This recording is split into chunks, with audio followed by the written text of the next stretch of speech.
Olá, amigos, amigas do Democracia e Direitos Fundamentais, começando mais uma live da nossa quinta edição, essa edição que tem como tema a questão ambiental e fazendo esta relação com o tema, o nome da nossa edição é O Direito Fundamental à Existência. Estão conosco hoje nesta live a Carolina Correia, ela é doutora em Sociologia pela Universidade do Porto e pesquisadora de pós-doutorado vinculado ao PPG Ciência Política da URGS. E também uma referência na questão ambiental, não só no Rio Grande do Sul, mas também no Brasil, o professor Paulo Braque, biólogo, professor do Departamento de Botânica do Instituto de Biociências da URGS, membro da coordenação do INGA, Instituto Gaúcho de Estudos Ambientais.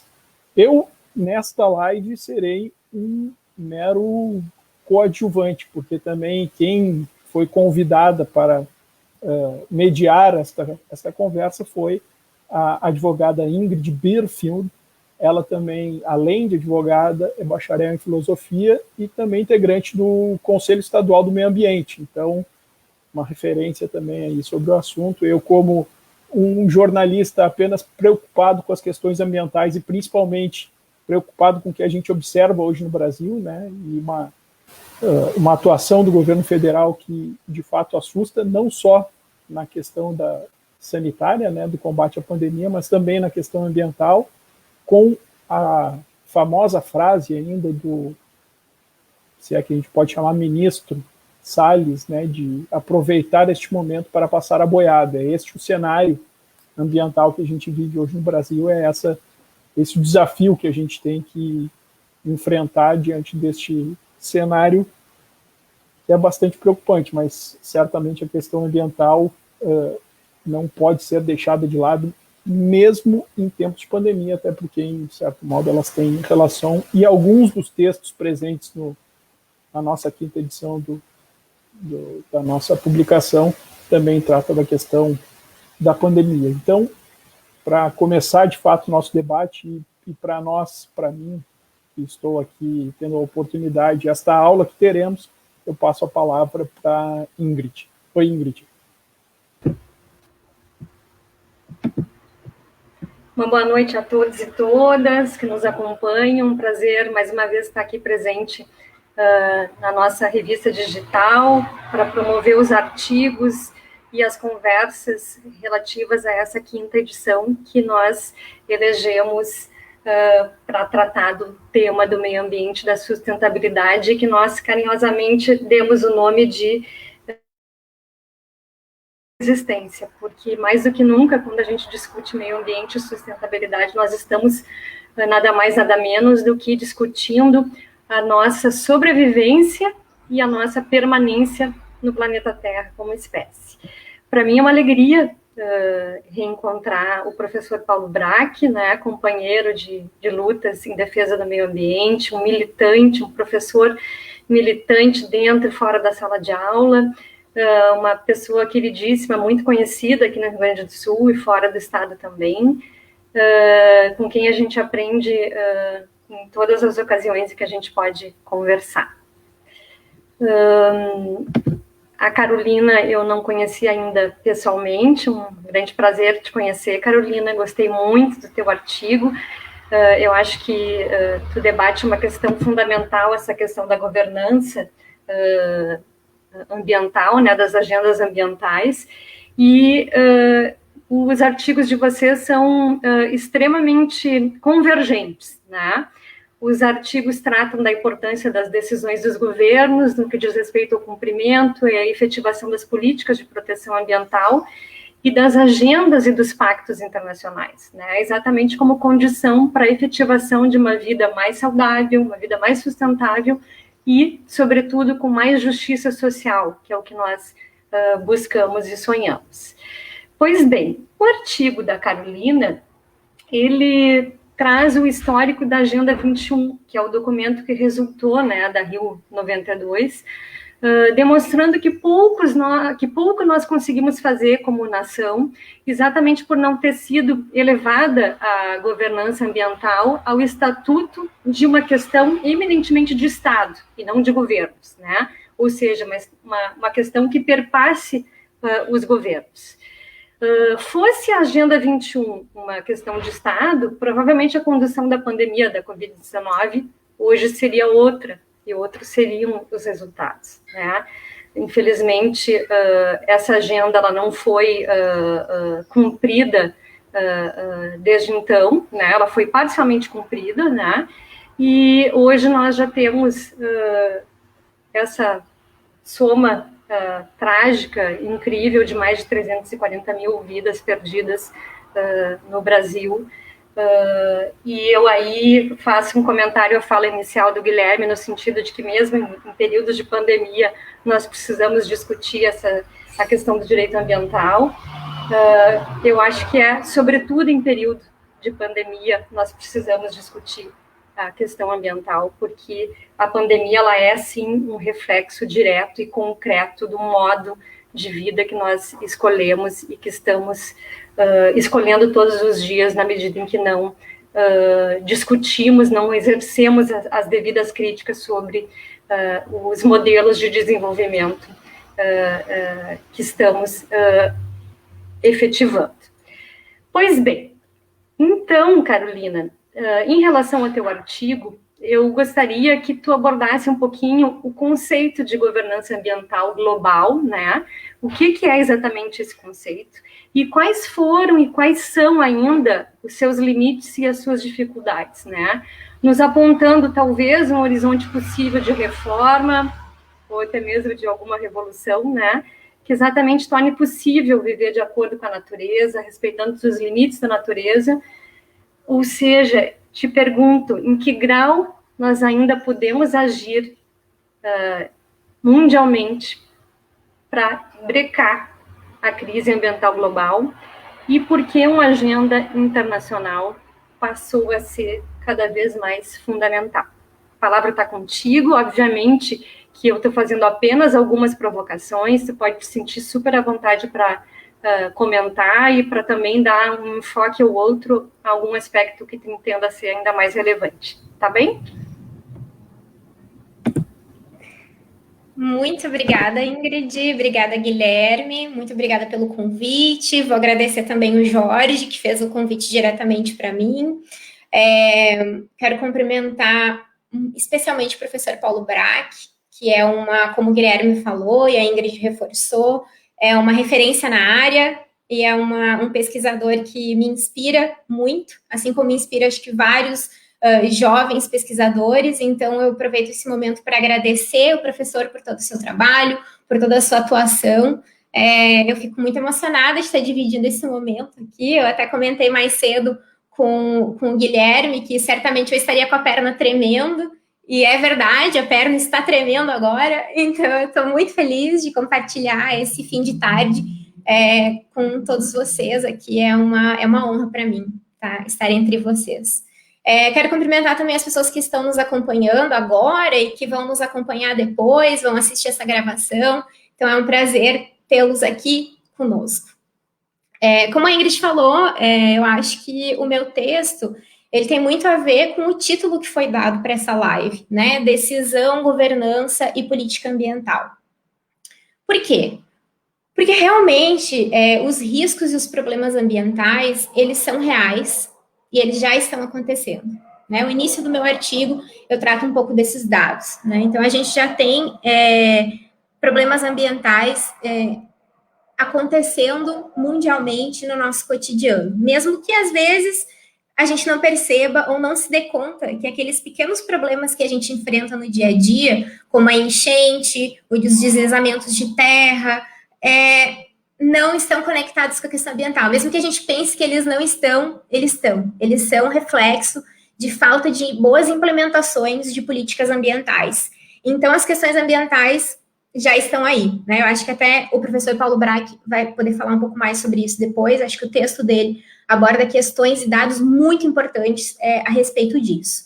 Bom, Partindo disso, de que os problemas ambientais já são reais e a gente já precisa enfrentá-los e tê-los em consideração, é para ontem a necessidade de incluirmos políticas ambientais adequadas dentro do fazer política. Porque enfrentar os problemas ambientais é algo que envolve diferentes atores. Sociedade civil, poder público, sobretudo. E dentro de sociedade civil destacam-se N setores, onde a gente pode incluir ou até pensar separadamente os poderes das grandes corporações. O poder de quem tem grana, o poder de quem tem capital e quem manda no capital. Né? Então, a gente tem aqui, se a gente for pensar com calma, 3 grandes atores, vários representantes da sociedade civil, os grandes detentores de poder político, que são os atores políticos, e os detentores de capital, as grandes corporações, quem tem grana. Né? Então, a gente tem vários atores envolvidos. E quando a gente fala de decisão política, quando a gente fala da atuação de atores políticos, isso é, sobretudo, muito importante. Porque o fazer política influencia o modo como atua a sociedade e o modo como atua o capital político, né? O capital financeiro junto com o capital político. Então, falar de governo e de Estado, como a Ingrid falou, é fundamental para enfrentar os problemas ambientais. A atuação dos atores políticos é fundamental para que a gente possa mitigar os problemas ambientais que têm acontecido e que acontecerão de um modo mais intenso cada vez mais. Então, o papel do governo e a responsabilidade do governo, ela precisa começar, em termos ambientais, ela precisa começar a ser tratada de um modo mais urgente. É preciso que os governos, de modo local, de modo nacional, passem a incorporar as políticas ambientais como algo necessário no seu fazer político. E enfrentem as questões ambientais como algo que precisa ser transversal a todas as ações políticas. O que isso significa? Isso significa que a minha política de habitação, ela precisa ter uma sustentabilidade ambiental. A minha política de transporte público precisa ter uma sustentabilidade ambiental. Vocês percebem? Então, o meu desenvolvimento precisa ter uma compatibilidade com o respeito à natureza. Então, é urgente que os governos passem a incluir a pauta ambiental de modo transversal no seu fazer político. E respondendo a pergunta da Ingrid, por que isso não é só uma pauta nacional? Por que isso não é só uma pauta relacionada a poder local, à soberania nacional? Porque os problemas ambientais, eles vão além de fronteiras. Né? Eu vou dar um exemplo, que é o maior problema ambiental que a gente enfrenta no momento, que é a nossa crise climática. Então, isso é algo que vai além de fronteiras. Então, a cooperação internacional, nesse sentido, ela é fundamental. E a gente tem pensado na governança ambiental global, na verdade, desde os anos 1980, mais ou menos, quando começou a surgir as primeiras reuniões, né, sobre meio ambiente das Nações Unidas, quando se começou a buscar um acordo entre os diferentes países, eu falo um pouco sobre isso no artigo. Então, a governança ambiental, ela surge como um acordo, se a gente quisesse definir em poucas palavras aqui para os nossos ouvintes, de modo simples, a governança ambiental global, ela aparece como um acordo multilateral, ou seja, um acordo entre vários países, onde esses países se comprometem em realizar ações dentro dos seus países para mitigar os problemas ambientais, ou estabelecer ações práticas e políticas que respeitem a conservação ou a preservação ambiental. Depois a gente pode falar um pouco mais sobre esses conceitos, preservação, conservação, dentro da política. Mas, então a governança ambiental entra como um acordo, é uma espécie de acordo e colaboração e ação política colaborativa. Só que para a governança ambiental funcionar, ela precisa de atores políticos nacionais engajados e preocupados com esse tema. Se a gente tem um ator político, um governante, vamos pensar aqui na figura de um primeiro-ministro ou na figura de um presidente, como é o caso do Brasil. Se a gente tem uma figura política que nega a urgência desse tipo de prática, que nega a urgência desse tipo de política, a gente já não tem uma governança ambiental plena que envolva esse país. Então, a gente tem enfrentado há muito tempo uma dificuldade em fazer com que a governança ambiental global, ela deixe de ser uma questão normativa. O que significa normativo? Significa sair do papel. A gente troca assinaturas em acordos, a gente assina documentos se comprometendo, né? 195 países, 193 países nos últimos acordos. E então a gente tem um comprometimento normativo de assinar um papel, mas na prática, a soberania nacional, né, ou seja, a individualidade desses países enquanto nação, acaba se sobressaindo. Né? Então, eu vou dar um exemplo, para ficar bem fácil para todo mundo nos entender, já que esse tema é sempre um pouco complexo, né? Então, se eu sou presidente de um país e eu fiz um acordo de diminuição dos gases de efeito poluente, né, dos gases poluentes. Então, eu assumi um compromisso diante de uma agenda internacional. Mas eu vivo num país que ainda está em busca de um modelo de desenvolvimento. E vou apostar em matrizes energéticas que ainda são poluentes. Então, eu estou fazendo corretamente, eu estou cumprindo o meu papel diante daquele compromisso que eu assinei? Não.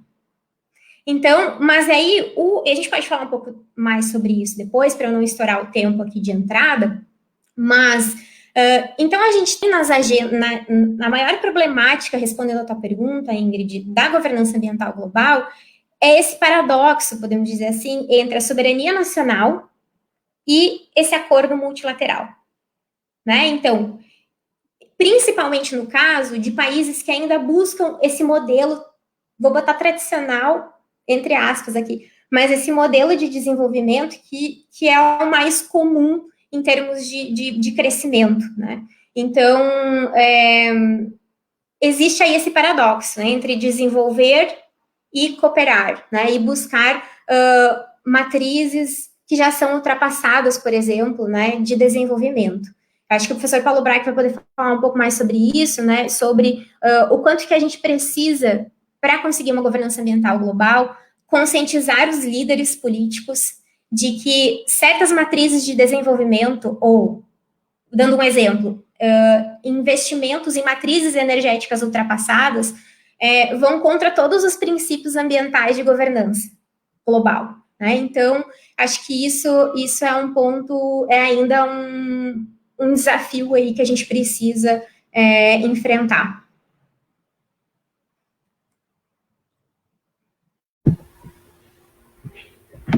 Muito bom, Carolina, obrigada. Depois a gente volta a conversar, e aí eu acho que seria interessante tu nos falar um pouquinho sobre essa questão da velha dicotomia entre crescimento, desenvolvimento econômico e conservação da natureza, e de que forma isso acaba sendo sempre, né, historicamente, um empecilho para que exatamente se cumpram os acordos, os pactos, e se busque a realização daqueles objetivos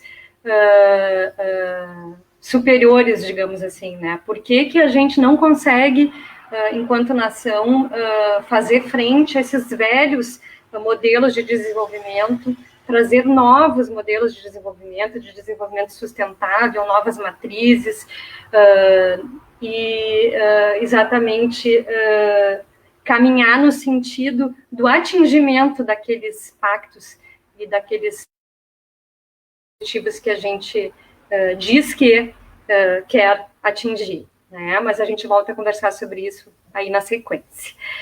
Agora, então, nós vamos conversar com o professor Paulo Braque, que também fez um artigo muito, muito bacana para a nossa 5ª edição, um artigo que se chama Pandemia e Retomada Econômica, Crescimento Ilimitado, Planeta Limitado.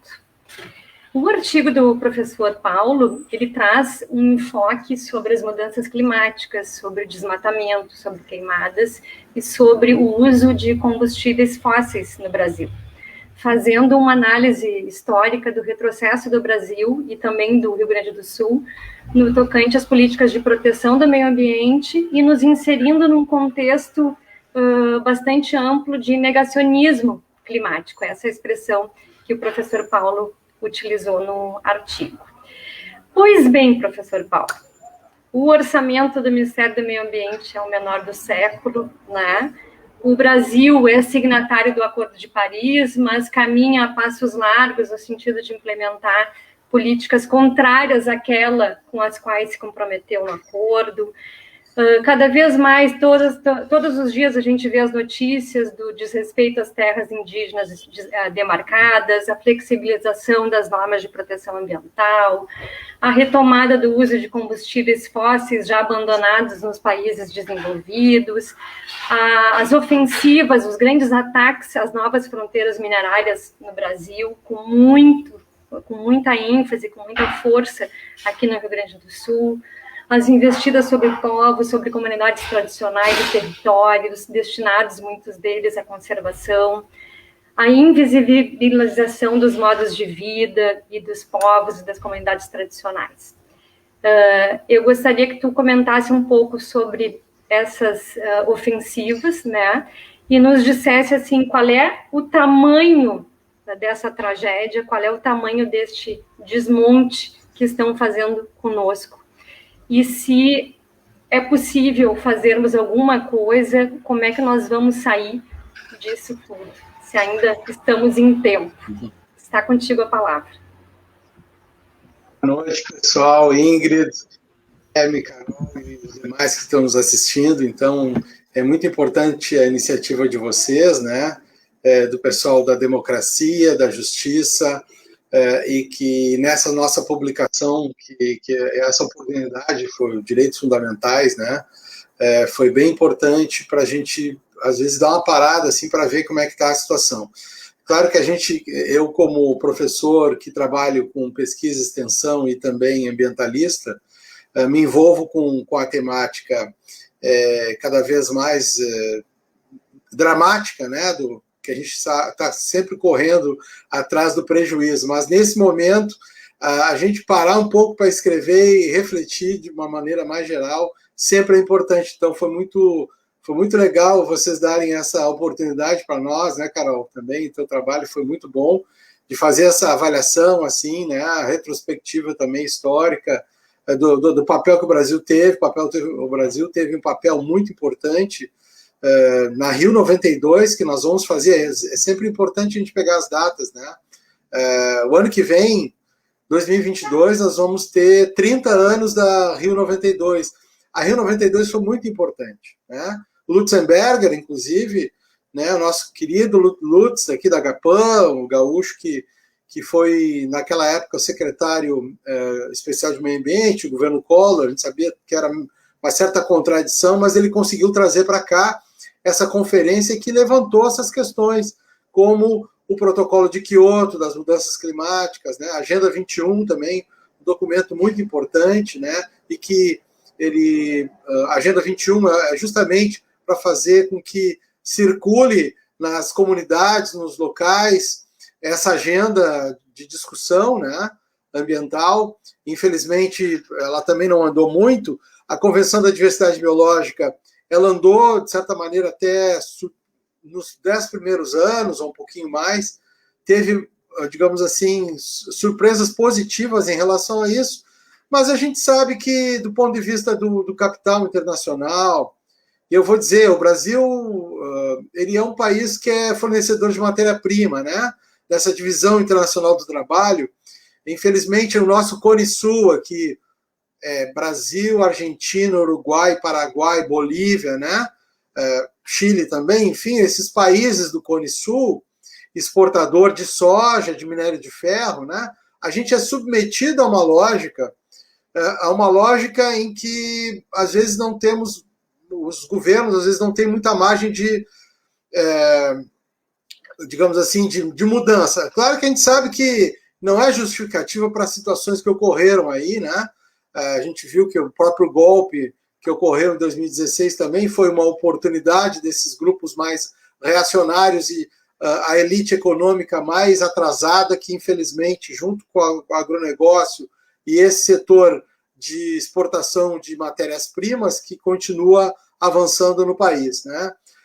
Eu vejo que a gente não tem, digamos assim, acho que é importante, inicialmente, eu acho que até para trazer que a Carol tinha começado a falar em relação a questões mais de governança, eu sou um pouco pessimista em relação à governança internacional nesse momento. Enfim, claro que é importante, vários países fizeram críticas ao Brasil, acho que é importante isso, mas é bom a gente destacar que os objetivos do desenvolvimento sustentável até 2030 não é tempo razoável. A gente tem uma situação de dramaticidade, que aqui no meu artigo, inclusive, eu escrevi, né?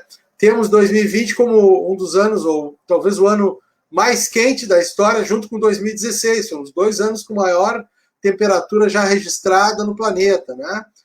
A gente vem verificando, por exemplo, agora, nesse início de outono, uma seca bem considerável, né? As chuvas, quando vêm as chuvas, elas são concentradas e aí você tem períodos muito longos de seca. Isso está ocorrendo, eu me recordo, desde 2012.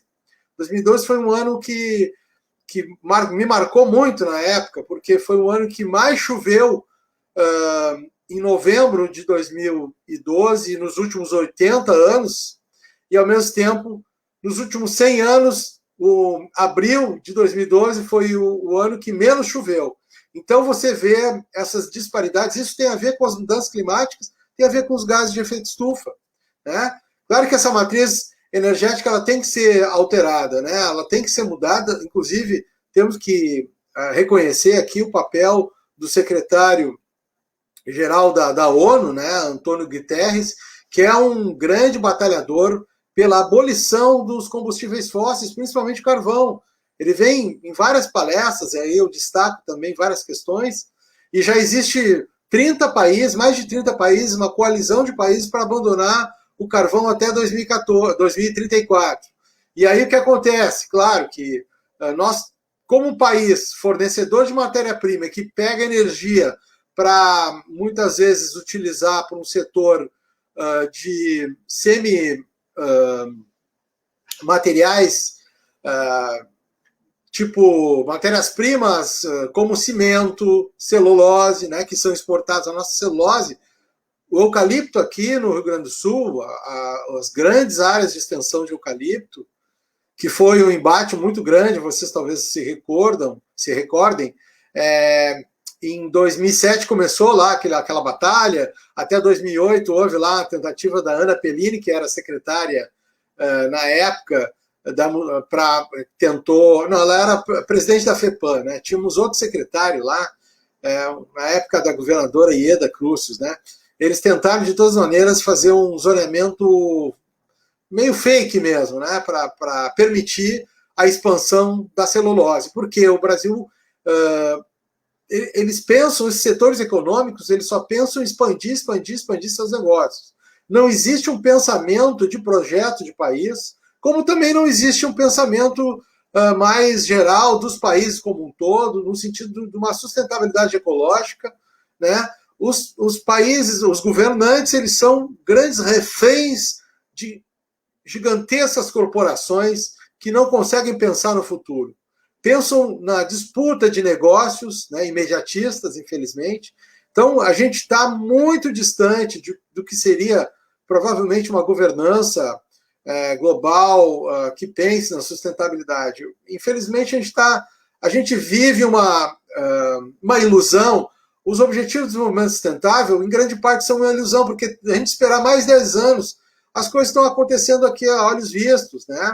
O que aconteceu com a Amazônia o ano passado, os incêndios no Pantanal, na Austrália, né? Incêndios nunca vistos, né? Poluição também, os plásticos que a gente está vendo. Então, está eclodindo uma série de problemas, e que aí eu trago também Carlos Taibo, né? Que é o professor da Universidade de Madrid, já com mais de 60 e poucos anos, nem sei se já não está aposentado, mas ele dá muitas palestras, e ele também lançou um livro sobre o colapso, né? E eu acho que nós estamos vivendo já colapsos, né? estamos talvez num pré-colapso ecológico mundial. A questão climática é uma delas, né? Como a questão da poluição também, dos rios, dos cursos d'água. Aqui no Rio Grande do Sul nós temos entre os 10 rios mais poluídos do Brasil, 3 estão no Rio Grande do Sul, né? O Rio dos Sinos, o Rio Caí e o Rio Gravataí. Então temos aqui uma situação ambiental bastante ruim no estado do Rio Grande do Sul. E ainda queremos, o governo e esses setores imediatistas querem trazer a maior mina de carvão para cá. O carvão é muito caro, né? Hoje temos dados em que a energia solar, a energia eólica e a bioenergia, desde que seja diversificada, que não dependendo da soja ou outras monoculturas, ela é muito mais alternativa, né, a médio e longo prazo, do que simplesmente a gente vir queimar combustíveis fósseis que são muito caros. A exploração de carvão é caríssima. Só que nós temos subsídio na nossa conta de luz, a gente está pagando subsídio para o carvão, para os combustíveis fósseis. E eu diria mais, aqui no Brasil se falou tanto no pré-sal, o pré-sal está acima da superfície, ou está junto à superfície, que é a biodiversidade, né? Nós temos uma biodiversidade mais rica do mundo, né, em espécies, né, pelo menos de flora, que é a minha área da botânica, mais de 40 mil espécies, talvez 50 mil ou mais, né? Dá para dizer que 10% dessa flora é representada por espécies alimentícias. Poderíamos ter um alimento nossa alimentação e uma economia funcionalmente produtiva e também que obedecesse os ciclos da natureza. A nossa economia é disruptiva e ela, infelizmente, continua gerando situações cada vez mais insustentabilidade. Eu acho que eu estou estourando o meu tempo, talvez eu possa continuar depois, mas eu tenho uma visão um pouco mais pessimista em relação ao que a Carol fala, porque eu acho que é importante a gente ter esse debate também, porque senão fica muito chato se todo mundo concordar aqui, né? Mas eu acho que talvez pela minha experiência, 40 e poucos anos, eu comecei entrei na Agapan em 77, 78, assistindo o Lutzenberger, e a gente viu tanta coisa, e agora com esse governo criminoso que está fazendo o que está fazendo agora, né, a nível federal e a nível estadual também, né, alteraram o Código Florestal, o Código Estadual de Meio Ambiente de uma maneira a toque de caixa, um horror isso, né? Então nós estamos vivendo processos criminosos. A sociedade tem que participar mais. Então acho que a gente tem que também ver que temos coisas positivas. A agroecologia, depois a gente pode falar um pouco mais sobre isso. Temos ventos aqui que poderiam ser aproveitados, né? Temos sol, muito sol, cada vez mais, até com as mudanças climáticas. Então teríamos, sim, formas de gerar renda, criar cadeias que fossem cadeias virtuosas e não cadeias viciadas de uma economia que não tem saída, né? Então eu penso que depois da pandemia nós temos que pensar qual é a saída econômica, porque simplesmente falar em retomada econômica não vai nos tirar desse beco sem sair desse abismo, que depois eu posso continuar na segunda parte. Então, muito obrigado e seguimos aí na discussão. Ingrid, eu vou fazer algumas referências aqui do pessoal que está participando. Primeiro, eu era repórter da Rádio Bandeirantes na época do governo da Ieda, e cobria muito a pauta política, e me lembro do secretário do Meio Ambiente que ficou mais marcado no governo, que foi o ex-deputado Berfran Rosado. E depois o deputado Berfran Rosado saiu da Secretaria do Meio Ambiente, ele não disputou a eleição seguinte, e em seguida ele abriu uma empresa de consultoria na área ambiental, mas daí para facilitar empreendimentos econômicos, facilitar a busca de licenciamento ambiental. Então foi uma atuação bem polêmica naquela época, né?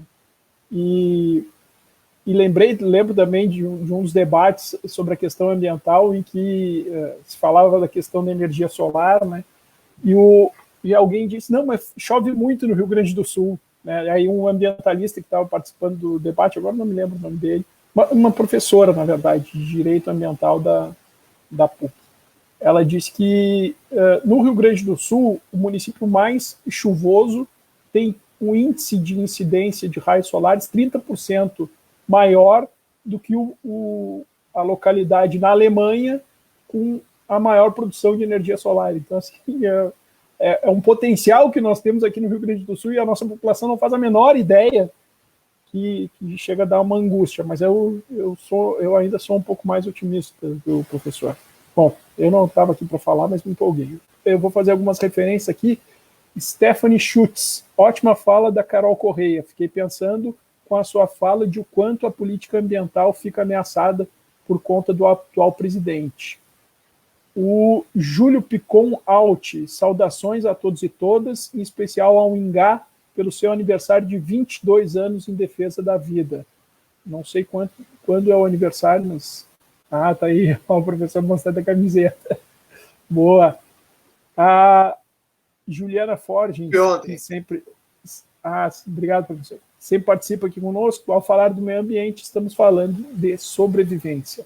Temos também a Ângela Kilka, Felisberto Seabra, bastante gente participando. Lembrando que, além do Democracia e Direitos Fundamentais, também estão transmitindo esta live o Instituto Novos Paradigmas, a página do ex-governador Tarso Genro, e também a página no Facebook do Brasil de Fato no Rio Grande do Sul. E no YouTube, Democracia e Direitos Fundamentais também está fazendo essa transmissão. Ingrid. Muito bom. Retomando aí a nossa fala com a Carol, né, eu já tinha deixado uma perguntinha sobre essa questão da velha dicotomia entre desenvolvimento econômico e conservação da natureza, né, e de que forma essa dicotomia acaba influenciando no não atingimento dos objetivos pactuados nos acordos internacionais, nas convenções, né, acaba fazendo com que a gente caminhe como nação no sentido contrário àquilo que a gente decidiu e que julgou como sendo o que deve ser buscado. Tem uma passagem no teu artigo, Carol, que fala dos poucos espaços, das poucas reformas que, inclusive, foram feitas pelos partidos verdes, né?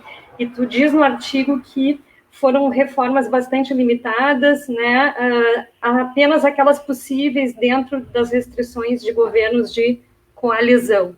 Então, eu gostaria que tu falasse um pouquinho sobre essa dicotomia, de que forma isso, de fato, acaba trazendo uma limitação muito grande para o debate, fazendo com que os próprios partidos, né, de oposição acabem também não conseguindo colocar essas pautas ecológicas e do meio ambiente e acabem ficando limitados àquelas pautas, digamos assim, mais tradicionais, né? Está contigo a palavra.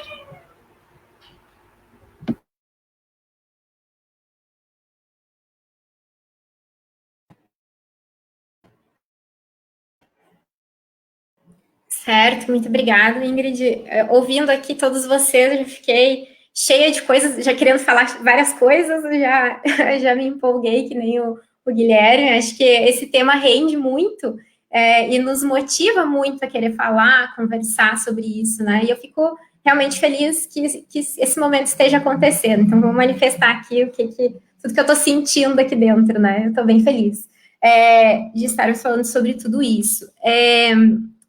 Já respondendo a tua pergunta, existe um consenso na literatura que estuda políticas ambientais de que 3 são os maiores desafios para a verdadeira implementação dessa política pública. São várias as etapas.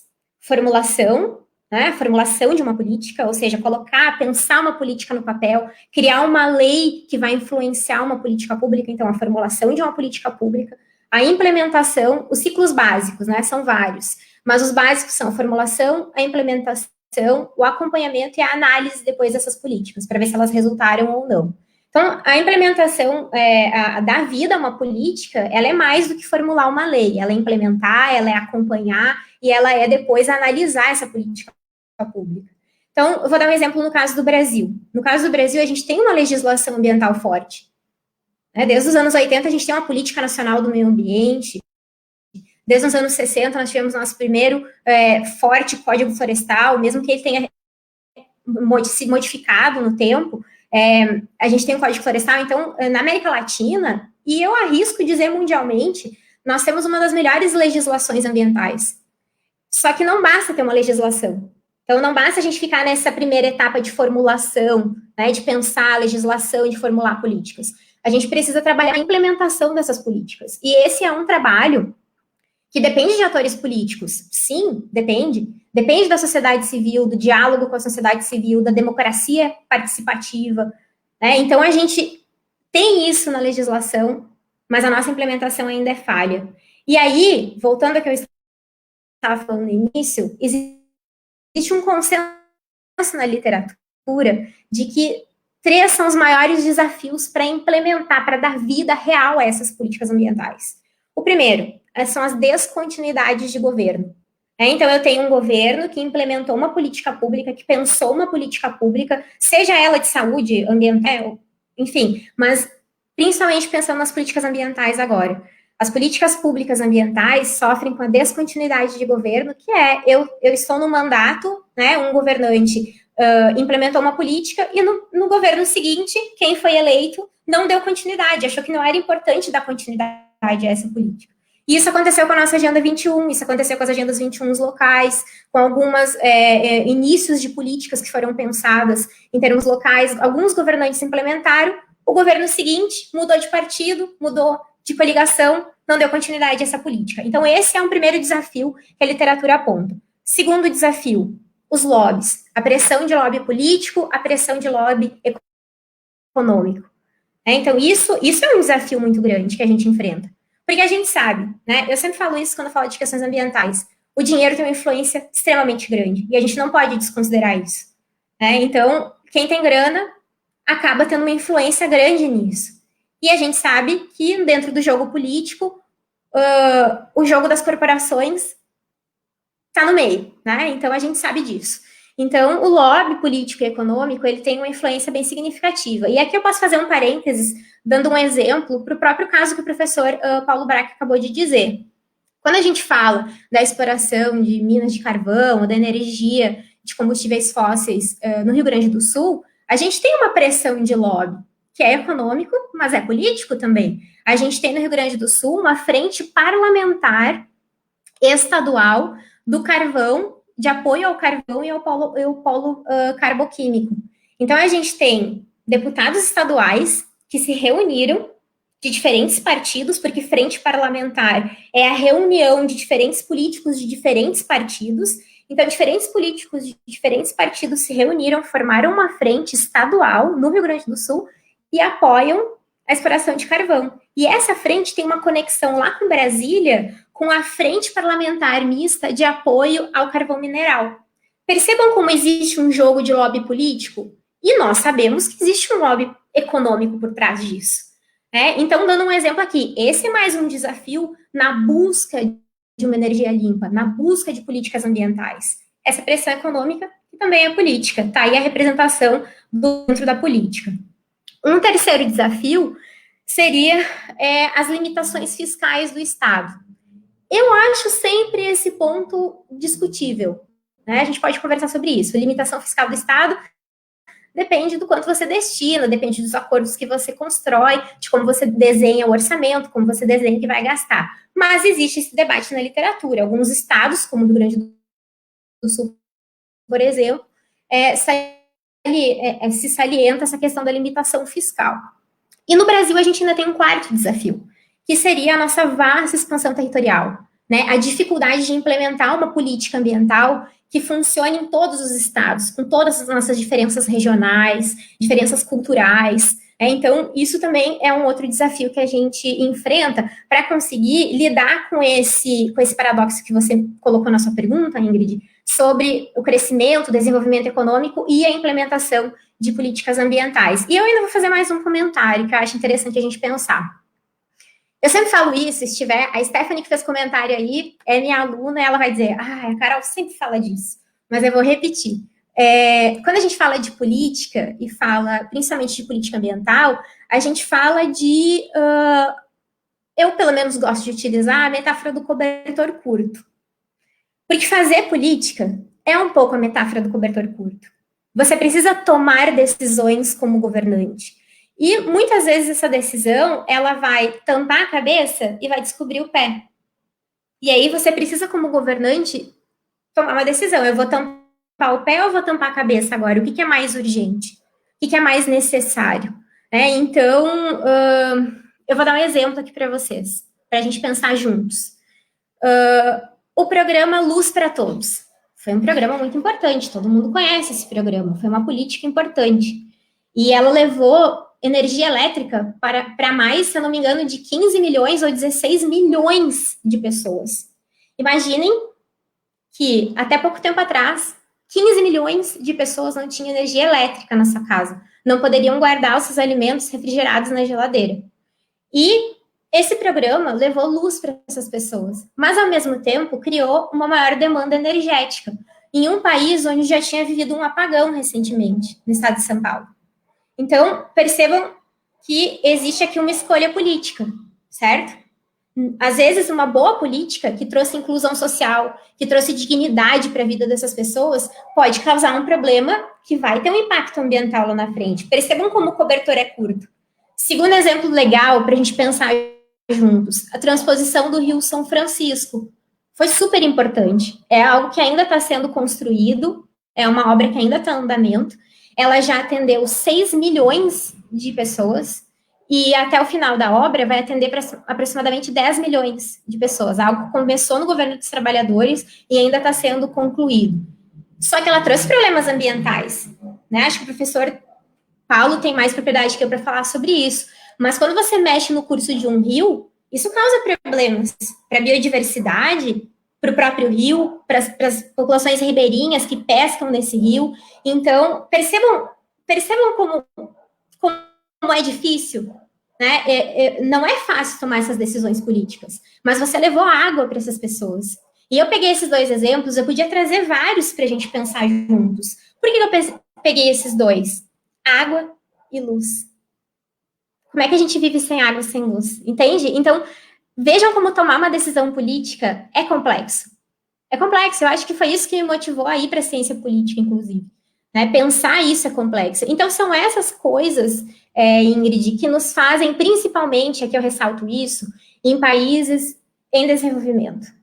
Por isso que eu até coloquei lá no texto que os países já desenvolvidos, eu não gosto muito desses termos, desenvolvidos, em desenvolvimento, subdesenvolvido, pior ainda, mas é o que se usa na literatura. Então, principalmente os países desenvolvidos precisam ter consciência de que nós ainda temos pessoas que não têm acesso à água em alguns países, que não têm acesso à luz em alguns países.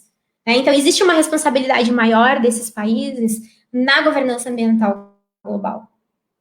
E eu vou fazer só mais um último comentário, que eu já estou esgotando o tempo. Acho que eu nem consegui responder todas as tuas perguntas, mas a gente vai tentando aqui, eu fiquei feliz do professor Paulo ter me visto aqui como otimista, porque como uma bela cientista política, a gente tende a ser meio pessimista, né? Mas eu tento aqui, tentar enxergar saídas, Acho que é um pouco o que me motiva.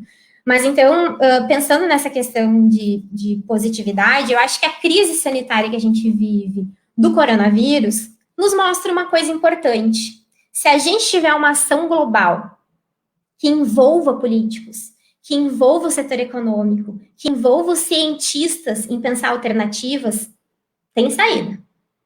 Só que a gente precisa, eu espero, Ingrid, Guilherme e professor Paulo, que a gente não precise encarar um outro coronavírus na questão climática, algo parecido, Um outro desastre mundial na questão climática, na questão ambiental, para que haja essa união. Eu acho que o que a gente viu agora é uma produção rápida de vacina, os países engajados em vacinar suas populações, os cientistas todos do mundo unidos para produzir uma vacina em tempo recorde. Por que não unir esses esforços para pensar alternativas de energia, para pensar alternativas de saídas de políticas ambientais? Então, eu acho que todo esse caos sanitário que a gente vive, que está nos deixando todos esgotados e preocupados, nos faz ter um pingo de esperança, talvez, em ver que essa movimentação e união é possível, sabe?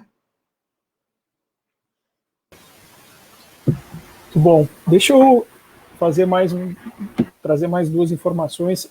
A Carol citou a frente parlamentar da Assembleia em defesa da indústria do carvão, né? Mas nem só de más iniciativas tem a Assembleia. Eu conheço algumas iniciativas, por exemplo, a gente tem, e eu só estou fazendo isso não para contrapor, mas eu acho que é importante a gente reconhecer as ações positivas, né? A Assembleia tem a frente parlamentar em defesa do Camaquã, contra a mineração da bacia do Camaquã, que é um trabalho muito importante, coordenado pelo deputado Luiz Fernando Mainardi, e tem atualmente também uma disputa muito forte na questão da indústria pesqueira, né? O deputado Zé Nunes, que é de São Lourenço, um pescador, ele trava em relação a essa questão da pesca de arrasto, que no Rio Grande do Sul foi proibido, em Santa Catarina é liberado, e a indústria pesqueira de Santa Catarina quer pescar na costa do Rio Grande do Sul utilizando esse método. Então tem iniciativas positivas também, e lembro delas apenas para reconhecer o esforço desses parlamentares que estão ao lado da defesa do meio ambiente. Ingrid. Obrigada, Guilherme. Eu quero fazer um gancho com essa fala da Carol sobre a formação das frentes parlamentares, de todo esse tensionamento político aí dos espaços e dessas parcerias, né, dos políticos com essas grandes corporações, no sentido de impedir com que o desenvolvimento sustentável efetivamente aconteça. E quero insistir um pouco, o professor Paulo, no final da fala dele, chegou a comentar, mas não entrou exatamente nisso. A gente está se aproximando do fim da nossa live, mas eu acho que é muito importante a gente tentar, ainda que brevemente, professor, fazer um recorte no âmbito aqui do estado do Rio Grande do Sul, né?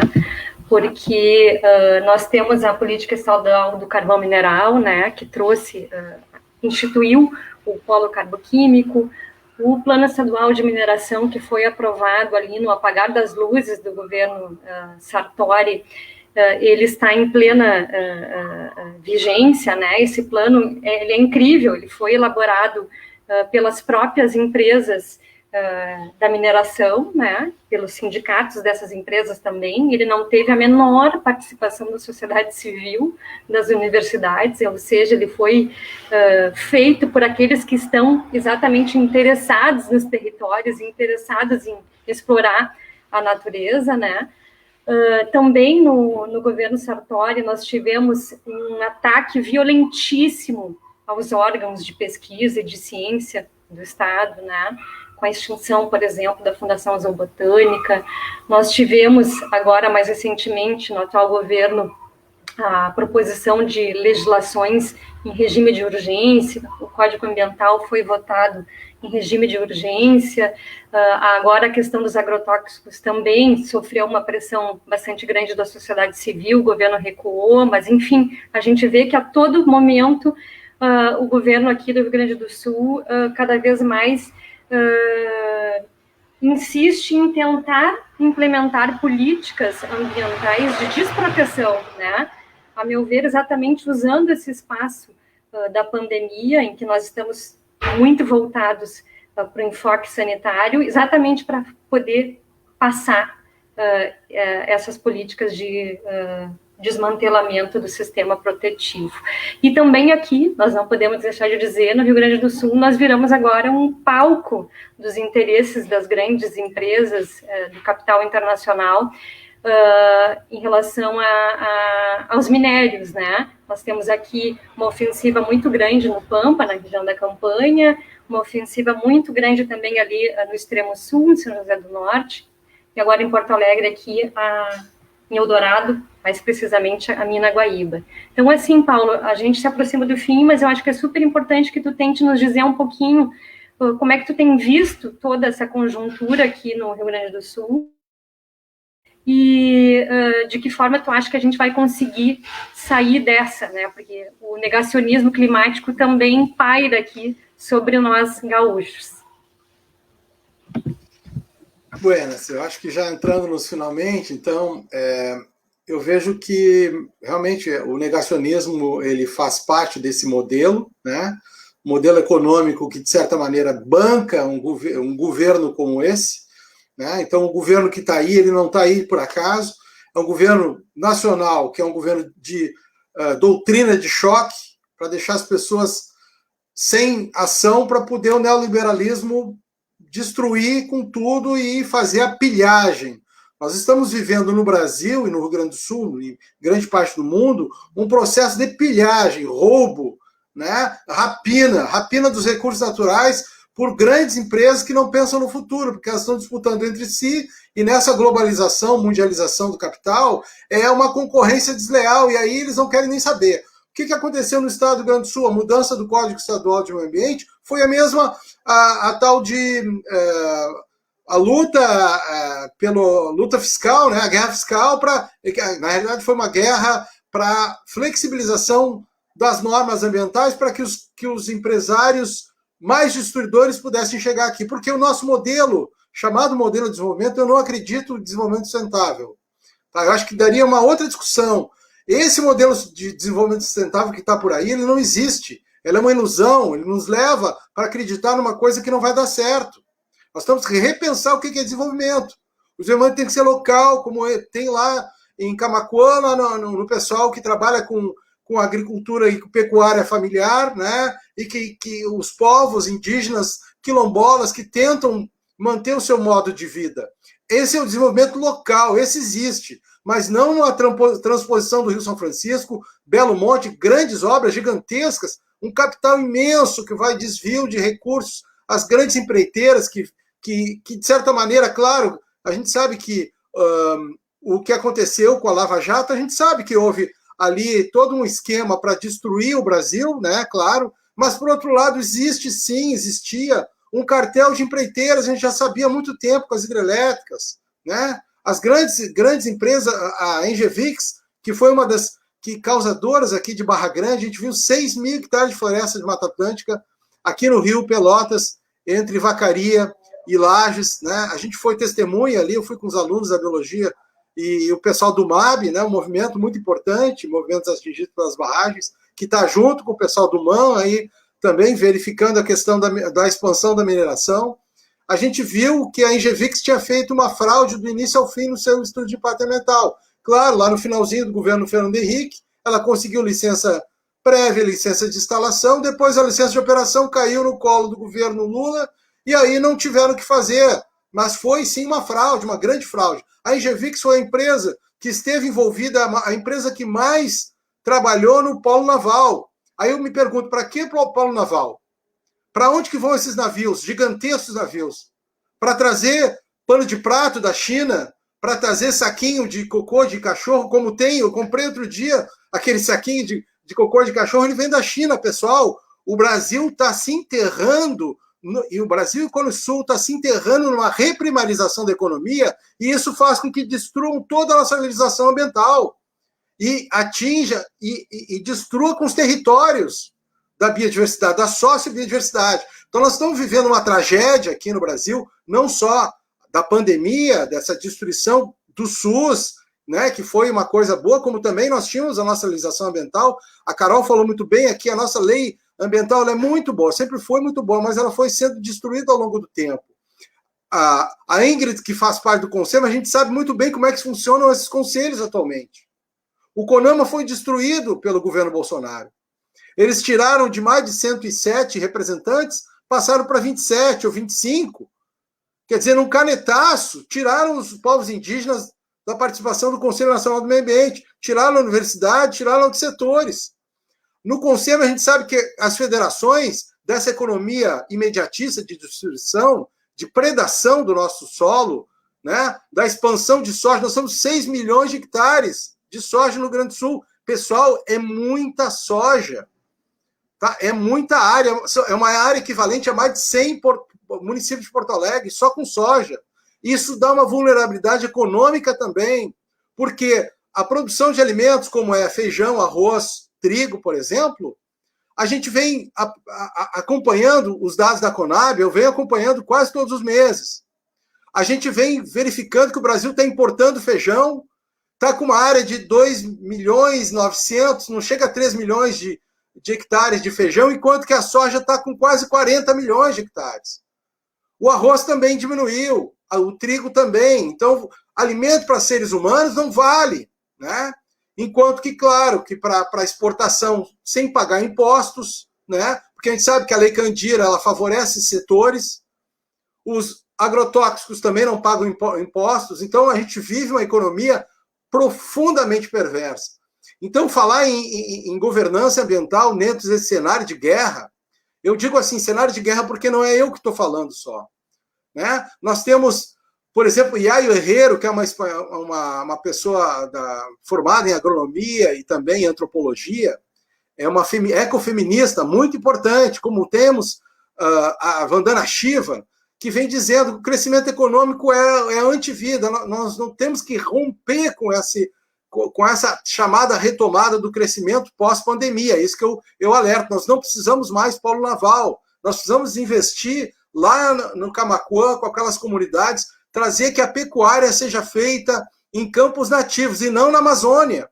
Porque o que está se fazendo? Através dos grandes bancos, se financia plantio de eucalipto aqui, né, de árvores no bioma que é de campo, e está se destruindo a floresta amazônica para fazer pastagem para gado. Por que não investem dinheiro, financiamento para pecuária familiar aqui? Porque eu me dei conta depois de 40 anos, pessoal, destruir a natureza é um bom negócio. E o neoliberalismo está aí para isso. Nós estamos vivendo um neoliberalismo que é a barbárie total, é a destruição das leis.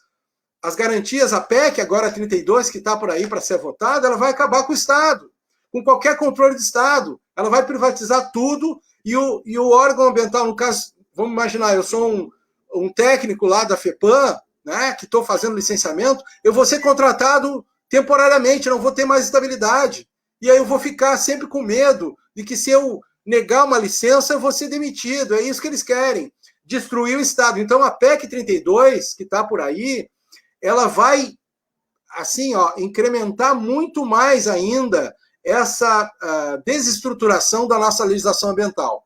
Então, é claro, eu queria falar coisas positivas, mas acho que a gente tem que ver o nosso cenário. Quando você vai no médico, às vezes o médico diz, olha, você tá ruim, aí você vai ter que modificar a sua vida, né? E a nossa vida, nós temos coisas positivas aqui, como eu tinha comentado já, antes até na conversa. Temos agroecologia. Porto Alegre é a capital do Brasil que tem mais feiras agroecológicas. Isso não é do nada.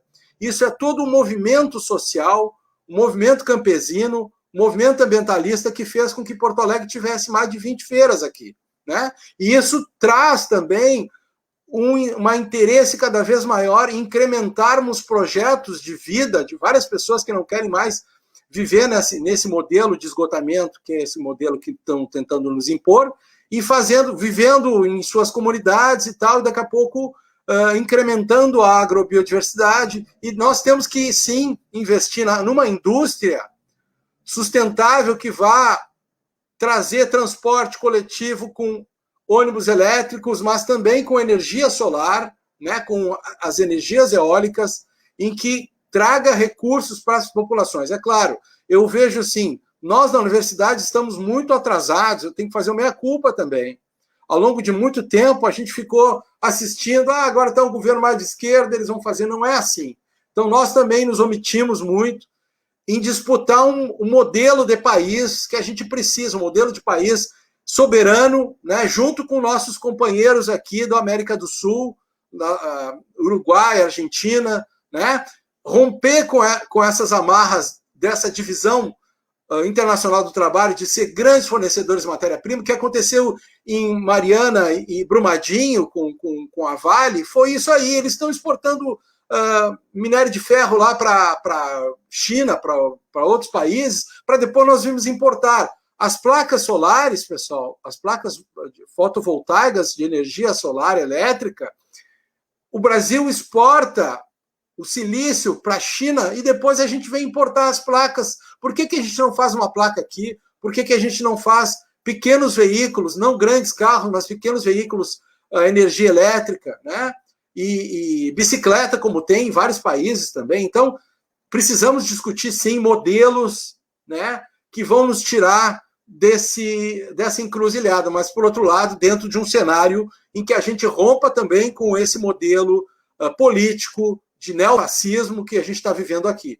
Então, existe, para finalizar, desculpe a minha ênfase aqui, a gente tem que se libertar, né, dessas amarras, desse grupo de pilhagem que tomou conta da política do Brasil e da economia brasileira também, do neoliberalismo que está aí destruindo tudo e que está fazendo com que a nossa legislação ambiental seja destruída, né, uma das melhores legislações ambientais que a gente já teve, né? Então, acho que temos, sim, algumas vitórias, né? A questão lá dos agrotóxicos, o PL 260, aqui em Porto Alegre também, a gente está tentando se organizar localmente, isso é muito importante, né? Os ambientalistas estão se dando conta que a gente tem que se organizar, tem que se juntar, né? E a gente tem que focar localmente a nossa resiliência e depois ir para digamos, uma dimensão maior, claro que tentando conversar com os políticos como um todo, governantes, né? Com a justiça também, mas é isso, eu vejo que temos desafios, temos algumas vitórias que são poucas, mas temos sim que nos envolver mais com essa lógica, mas não podemos nos iludir que esse modelo capitalista, o capitalismo não tem saída, pessoal, né? O modelo capitalista, enquanto você não colocar um teto de capital, de propriedade, o cara não pode ter mais de 5 milhões de reais, ou mais que tanto, não, o resto vai ter que ser ou sobretaxado com muita imposto, ou vai ter que ser dividido dentro de um outro modelo socialista, que é o que eu acredito, né? Porque dentro do modelo capitalista é a barbárie, né? Como já diz Michel Louis, é um trem indo em direção ao abismo. Então, se nós não revermos profundamente esse modelo capitalista que está por trás de tudo isso, hoje com o neoliberalismo, com uma política de choque, né? Com os militares e tudo isso que a gente está vendo, nós não temos saída. Por mais que passe a pandemia, a gente vai fazer uma coisa ali, outra aqui, nós temos que discutir um outro modelo, esse modelo de esgotamento em que não dá limites à propriedade. As pessoas, quer dizer, alguns, né, vão querer sempre ganhar mais, como aconteceu no início da pandemia. Nos 3, 4 primeiros meses, disparou a fortuna a elite brasileira ganhou muitos, né, ganhou mais bilionários, né, com a pandemia ainda, que é um absurdo. Então, desculpe aí eu ter me excedido no tempo e tal, mas acho que é uma discussão muito importante, né, dos movimentos ambientalistas, sindicais, campesinos, né, políticos como um todo da esquerda, a gente tentar discutir uma saída e com outros setores também, de centro, alguns de direita que estejam mais, digamos, menos refratários a essas questões, né? Acho que precisamos fazer uma discussão profunda de que modelo nós queremos, porque esse aí não tem saída, mesmo após a pandemia, né? Se a gente não rever profundamente esse modelo de esgotamento que está por trás, e a nossa participação tem que ser mais forte também. Obrigado, pessoal. Desculpa interromper, eu tenho só um comentário rápido, muito rápido, Guilherme, desculpa te interromper. Só complementando a fala... mostrar, Carol, eu só quero mostrar que o professor Paulo pediu desculpa, mas ele não tem que se desculpar. Ó, a sequência aqui que eu vou colocar na tela. Ó. Stephanie Schutz, Felisberto, a Stephanie de novo aplaudindo, o Ayrton Dutra, isso é uma grande verdade, o Marco Antônio Silva, grande discurso, professor, parabéns. Eu que te peço desculpa por cortar, Carol, mas é para entrar no embalo do pessoal aí que gostou do discurso do professor Paulo. Não, o meu complemento vai nessa direção também. Eu estou totalmente de acordo com o que o professor Paulo falou.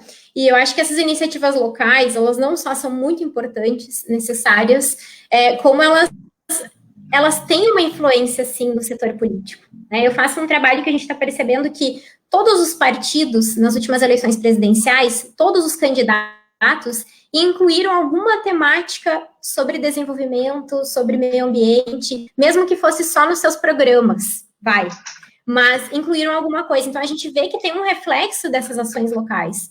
Existe um reflexo, né? A gente vê crescimento de votos de nem todo voto em vereadores que tinham uma pauta ambiental bem definida e de ação local. Então, eu acho que são fundamentais, eu acho que o que o professor Paulo ressaltou, totalmente de acordo. Eu acho que a gente fica falando de questão de governança ambiental e ação política e de governante e de transformação da questão ambiental em uma política de Estado, mais do que uma política de governo, como a Ingrid falou, mas eu acho que essas ações podem sim e devem, sobretudo, partir da gente, no dia a dia, da sociedade civil, em ações colaborativas. E eu tenho mais um complemento que na semana passada, além de tudo que já foi feito nesse governo Bolsonaro, que é um governo negacionista, né? Todas as questões, rearranjo de autarquias federais, rearranjo de órgãos como IBAMA, ICMBio, liberação de agrotóxicos, enfim, podia ficar horas citando problemas ambientais desse governo e da ação ambiental. Na semana passada, o governo Bolsonaro editou uma medida provisória que altera uma lei de 2007 e tira a análise humana dos licenciamentos ambientais e deixa com a proposta dessa medida provisória, que ainda vai passar pelo Congresso Nacional, pela Câmara e pelo Senado, é que não precisa de análise humana, não precisa mais de especialistas com o protocolo, não precisa.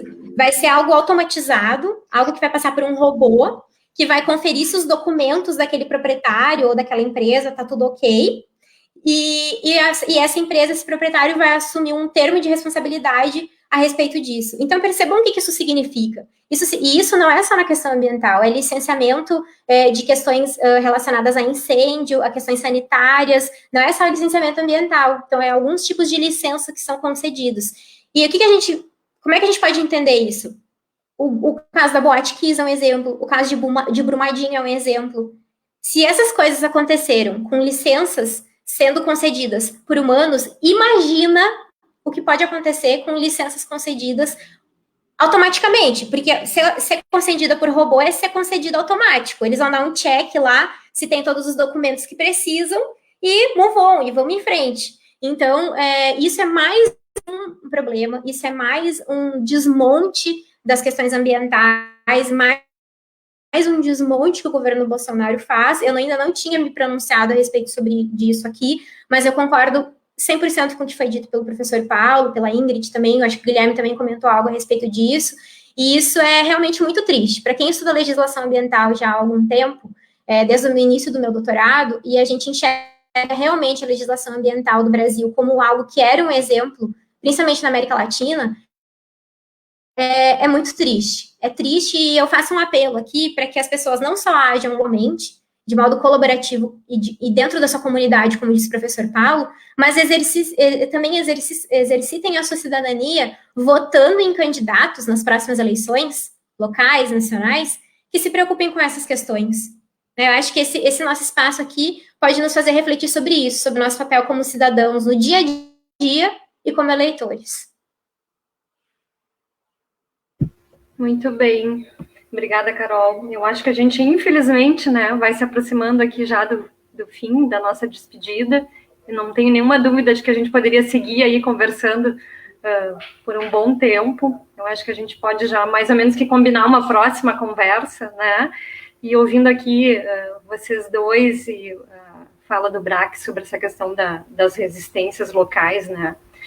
Eu acho que isso tem sido muito importante, né, professor? Aqui, principalmente aqui nas nossas experiências, nossas vivências realmente mais regionais, a gente vê que essas comunidades que possuem conhecimento, né, sobre as suas especificidades, sobre as particularidades, sobre a riqueza do território, elas são aquelas que têm mais condições de fazer resistência frente a esses projetos, né, a essas ofensivas.